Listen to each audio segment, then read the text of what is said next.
Hello, and welcome to the Possibility of Poetry. My name is Jackie, and I have been an English teacher for around 30 years, and this is My name is Christine, and I was an English teacher for about 20 years. 20 years. I know. Look at this. This is like 50 years of English teaching altogether. So I'm in Canada now with Christine, and we're using this old Mac. So I don't know how it's going to look on the recording, but how it looks here is we've kind of got some girlfriend light going on, some diffused. See, there's our possibility of poetry, the poetry of romance. Okay, not. So, the possibility of poetry. So, we are here to tell you that there is not one hidden meaning inside of a poem that you have to tie to a chair and knock it over the head until you figure it out. The possibility of poetry is the possibility that you are not alone, that other people have the same experiences that you do.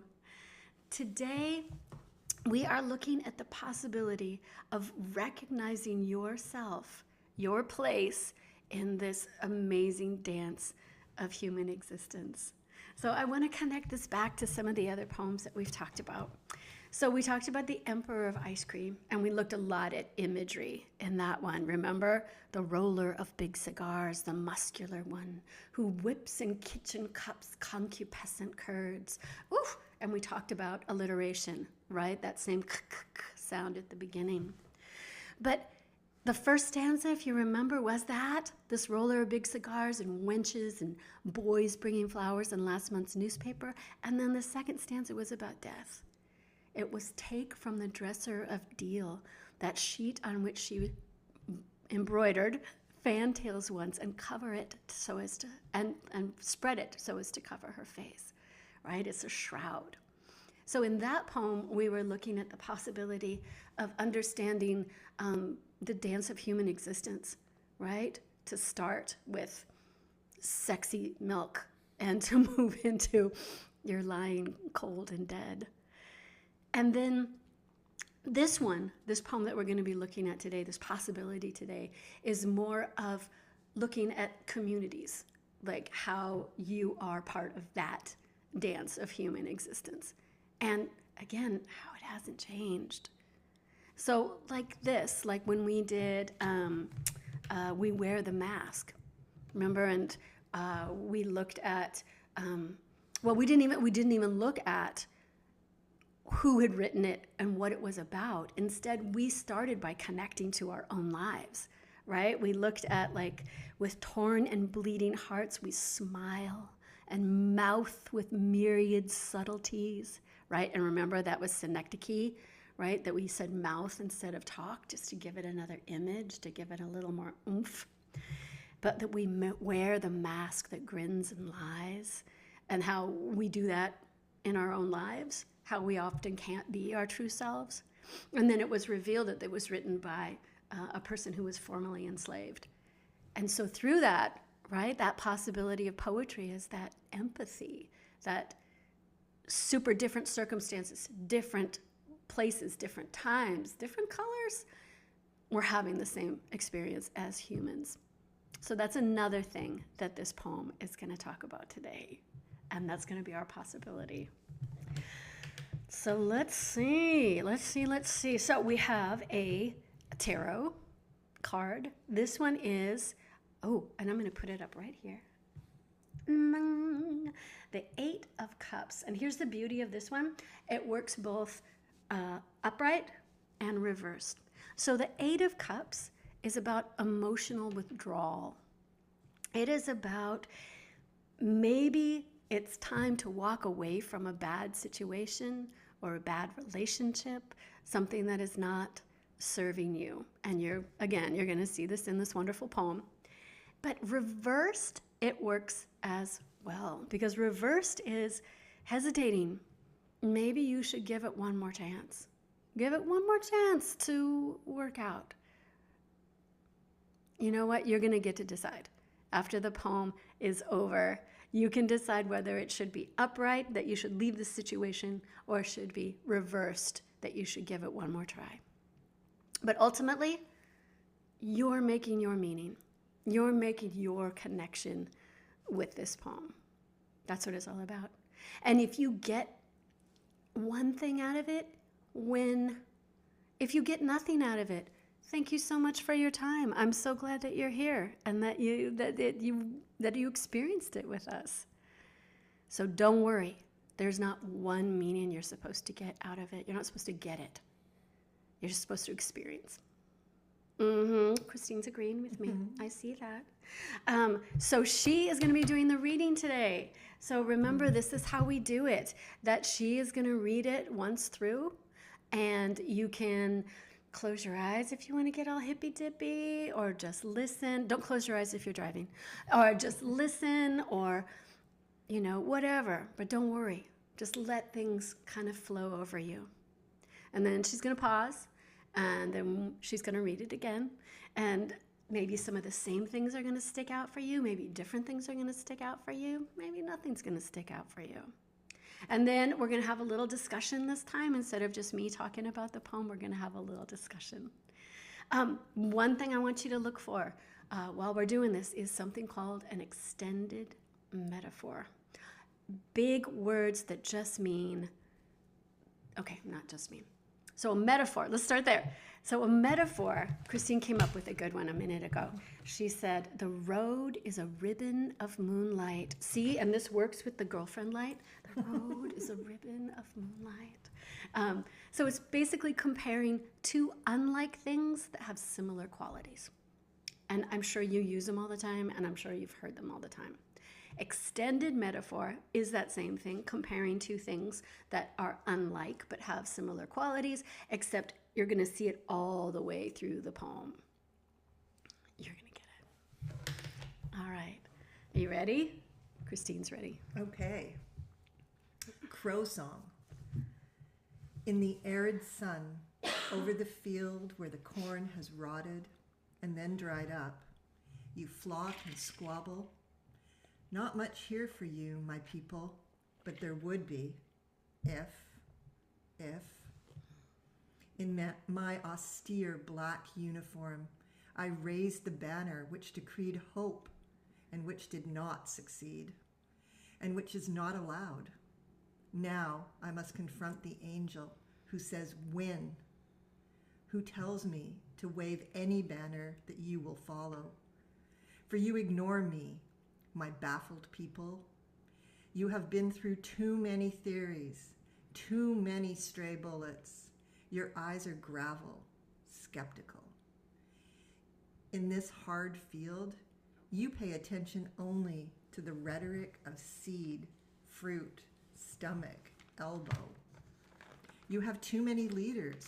You have too many wars, all of them pompous and small. You resist only when you feel like dressing up. You forget the sane corpses. I know you would like a God to come down and feed you and punish you.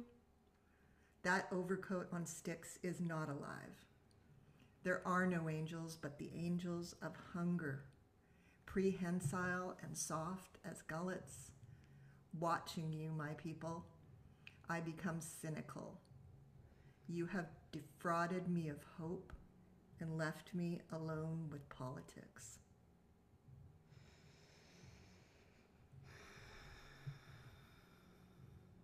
Okay, so there's a lot in there. Just go ahead and listen. We'll just read it again. You're going to read it again. Okay, here we go. Yay, go get him. Crow Song. In the arid sun, over the field where the corn has rotted and then dried up, you flock and squabble. Not much here for you, my people, but there would be, if. In my austere black uniform, I raised the banner which decreed hope and which did not succeed and which is not allowed.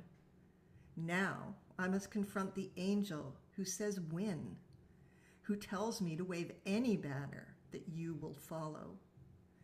For you ignore me, my baffled people. You have been through too many theories, too many stray bullets. Your eyes are gravel, skeptical. In this hard field, you pay attention only to the rhetoric of seed, fruit, stomach, elbow. You have too many leaders. You have too many wars, all of them pompous and small. You resist only when you feel like dressing up. You forget the sane corpses. I know you would like a God to come down and feed you and punish you. That overcoat on sticks is not alive. There are no angels, but the angels of hunger, prehensile and soft as gullets.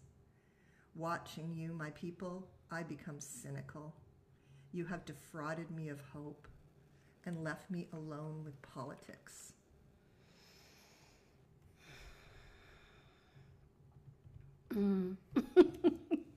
Yeah, Christine's right. There's a lot there. There is a lot, but I hope something made some sense to you. So now we're going to talk about it. We're going to point out the extended metaphor. So we should start with, we're doing this poem. This is a poem by Margaret Atwood. She wrote it in February of 1974. And we're doing it because, well, we're in Canada, and Margaret Atwood is just the poet laureate, the amazing Canadian poet. All right.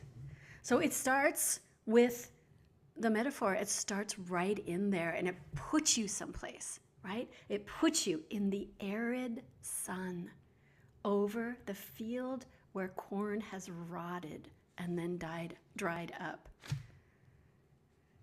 That's not a very hopeful place. I'm not feeling positive about the metaphor. Both rotted and dried up. Yeah. Oh my. Okay, yeah. Right. So it's been there for a while. It's been there in that arid sun, rotting and dried up. So then we hear who it is, and it's the crow, right? That's the title, the crow song. So there we see them. They flock and squabble. Do you ever see humans flock and squabble? There it is, right? So we know this extended metaphor is about community, right? Is about human existence. So here we are in this kind of Armageddon kind of place, right? There's nothing alive.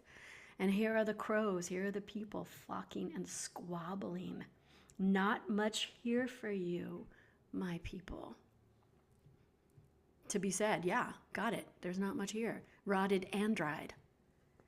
But there would be if. There's that other poetic term that comes up in every single poem, repetition. If. And then she just leaves it. She just dangles it there. Do you want to say anything about that first stanza? No. No. Okay. That's it? Okay. Well, I remember we were talking... I guess, that she starts out with such a strong image. Right? It really says a lot in only a few lines. Not much here for you. Yeah. You know? And that's when people flock and squabble, when they feel there's not much there for them. Oh my God, good point. Yeah, when we feel like we're lacking, when there's not enough to go around, we start fighting for it, or we start hoarding it. Yeah, there it is. And I remember last night we were talking a little bit, we were talking just about the symbolism of the crow overall. So we know we've got crows, and we know that they're in this desiccated cornfield, but then we were talking about how crows are actually really smart. Yeah, and they have face recognition, and they have loyalty, and they have family, and they like shiny things. And they remember when they've been done wrong. Ooh, oh, yeah. Right? That's what they really, if you've hurt a crow in any way, there's generational remembrance of that, right? Yeah, they tell their crowlets. Oh, I don't know, what's a baby crow called? A fledgling? I know it's like a murder of crows. I know a murder of crows, yes. A murder of crows. Okay, there's that. Okay, but we know that the speaker, and we've talked about this before too, the I in this poem is not always necessarily the author. So it gets revealed in this next stanza here. In my Astura black uniform. So whoever the speaker is a crow as well. And we know that from up there when it's addressed as my people. Which, by the way, we started out this podcast talking, connecting it with other poems. So we can connect this with the last poem we did, the Mary Oliver poem, where it was a very conversational style between the author and the reader.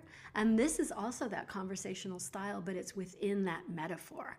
It's this one crow, a Stour black uniform, talking to the other crows. So same sort of thing, a back and forth.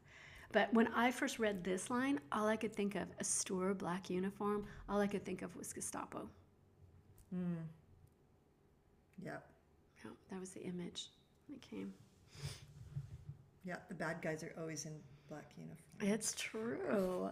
But in this poem, I don't know if she's the bad. Yeah, you're right. They are. Yeah, except for the man. Oh, that's so interesting. Then that's totally a contrast, though, because she or he is raising the banner of hope. Yep. There's so many sides of us, right? So black uniform, raising the banner, which decreed hope. Can you see that? Do you see that image?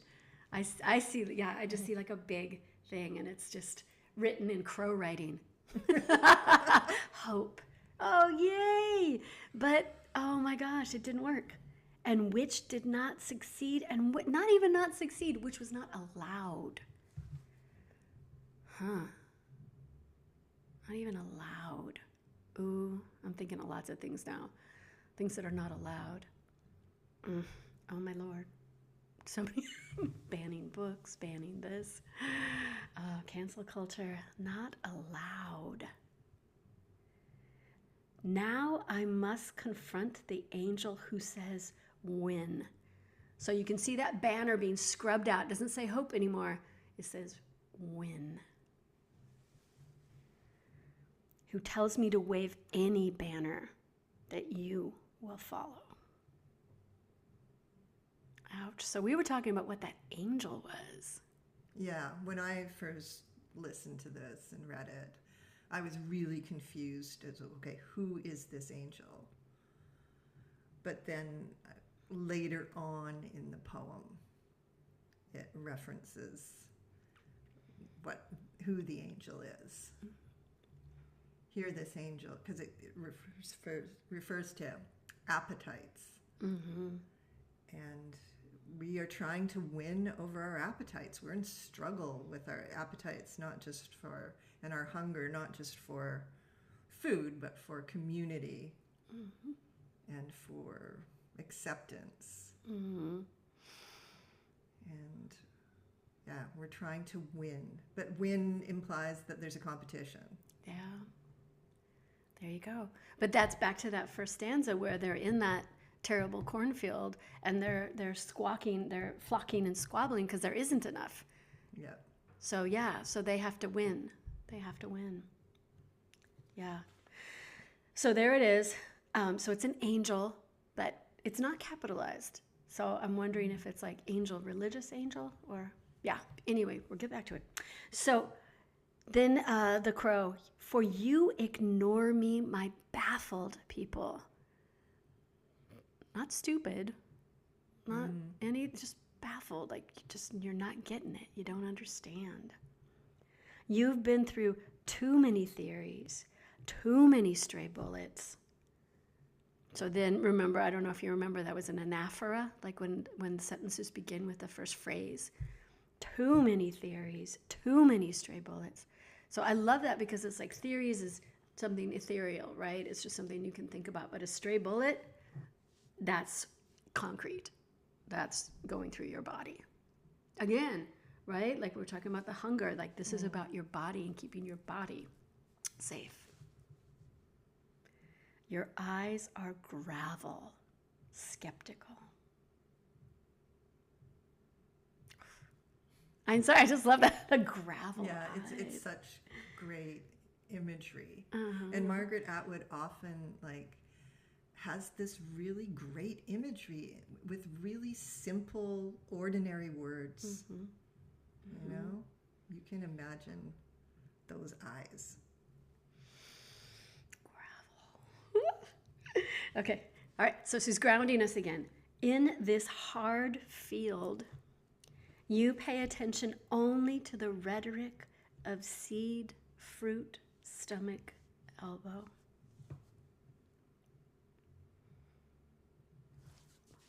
I know, I don't get that. I don't get the elbow. Like what? Seed, fruit, stomach. Okay, yes, our appetites, our hunger. We're squabbling over this. Like, I need the seed for the fruit to get in my stomach. And then, is it like, oh, I'm elbowing you out of the way? There it is. To take elbow room. To take what you have and I want. I'm like, is that the squabble? I love it. Yes. Okay. I'm getting that. Woo! I just got chills. Woo! Yes, a squabble. The elbow out of the way. I love that. Okay, because space, right? Feed me and give me shelter, space. All right. So now this crow, the Astur black one, is getting really accusatory. Like before, he's like, "Oh, you're baffled and you're hungry. I get it. You know, I'm just supposed to do any banner." But now, it feels like there's a shift here. This crow's getting mad. You have too many leaders. You have too many wars. There's that anaphora again. All of them pompous and small. The leaders and the wars. I love that. Okay. You resist only when you feel like dressing up. What do you think that's about? Only feel like dressing up? Like they're being untrue? Yeah, like you're putting on a mask. Oh, there we go, the mask again. Okay. Yeah, maybe. Yeah. Only like you're dressing up, you're not being your true self. Yeah, it's like common every day. You forget the sane corpses. Margaret. Oh my God, woman. The sane corpses. So the people who are dead were the ones that understood the truth? Like these crows that are still alive and squabbling and elbowing, they're still alive. The dead are sane. Huh. Only the baffled survive. Only the baffled. Yes. And then, so accusatory, all these bad things. But then she gets even more, oh my God, rude. I know you would like a God, little g again, by the way, to come down and feed you and punish you. And then here's the extended metaphor. That overcoat on sticks is not alive. So the scarecrow, right? The scarecrow, the non-human, the like to scare away crows, it's not working. Yeah. There are no angels but the angels of hunger. So that kind of like, you want to speak to that? Because that kind of goes back to the... did, so you already did. Okay. All right. Okay. So yeah. So that angel that gave the banner, that was an angel of hunger. When? Because that's the only kind of angel there is. I said angels were supposed to be good, though. How can it be an angel of hunger, an angel that leads the people to win in these pompous and small wars? Well, is it an angel of that God above? In the previous stanza, the God that's going to come down and feed you and punish you? Right. The false God. Yeah. So if it's that kind of a God, maybe the angels that belong to that God, the angels of hunger, are not helping. Yeah. Or they're not saving. Mm-hmm. Yeah, it's definitely about, what did Karl Marx say? Religion is the opiate of the masses. Yeah. Kind of thing of like, it's not true. Yeah. That's that scarecrow is not alive. That angel is only an angel of hunger. What is wrong with us that we just want to be fed and punished? It's true though, isn't it? I mean, yeah. Like, is that's going to somehow, I mean, we see that in society, people it's like feeding their appetites and then having some need to feel punished for it. Doing some sort of penance.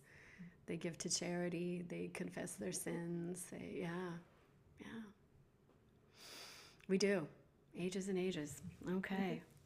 So I love this next line because, angels, again, like we were talking about things that are ethereal, like theories. Angels are supposed to be bodiless, but these ones, the ones of hunger, are not. They are prehensile. I freaking love that word. So that's like it's a monkey's tail. A monkey's tail is prehensile because it's able to like grasp, because hunger is grasping.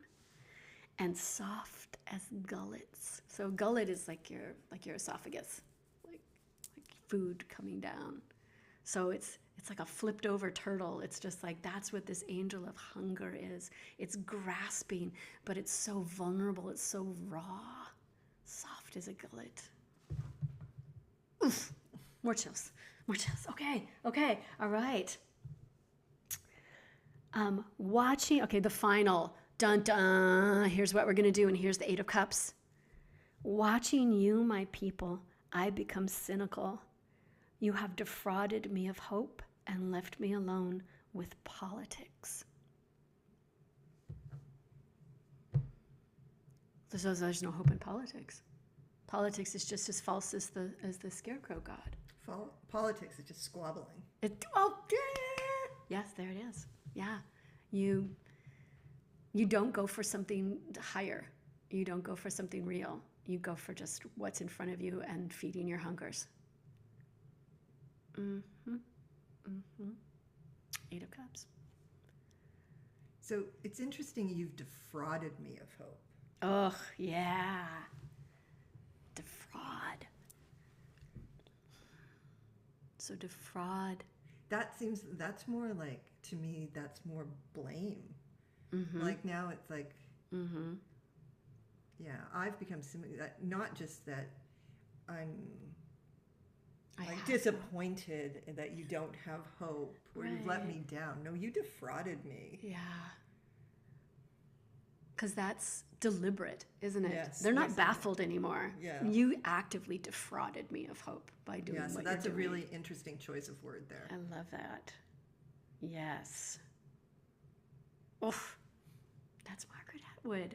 That is Margaret Atwood. That is a song of a crow that is completely disillusioned with her. I'm going to say it's her because it's Margaret Atwood. Completely disillusioned with her community and sees them going down the wrong path and tries to pull them out of it, but they're led by their hungers. And Eight of Cups, and this is where you get to decide: should this crow leave this relationship? Should she leave her community behind because she's been defrauded of all of her hope? Or Eight of Cups reversed, should she give it one more chance? And what about you? Should you give it one more chance? Because I don't know if you're seeing the parallels between this and now in American politics, but dang, yeah, there it is. Okay, well, gosh, I hope you enjoyed this time. I hope that you're understanding a possibility of poetry and that it brings something to your life. I want to say thank you to my sweet friend Christine for talking about this poem together. I hope we can do it again. Yeah. All right. Thanks, Jackie. Bye. Bye.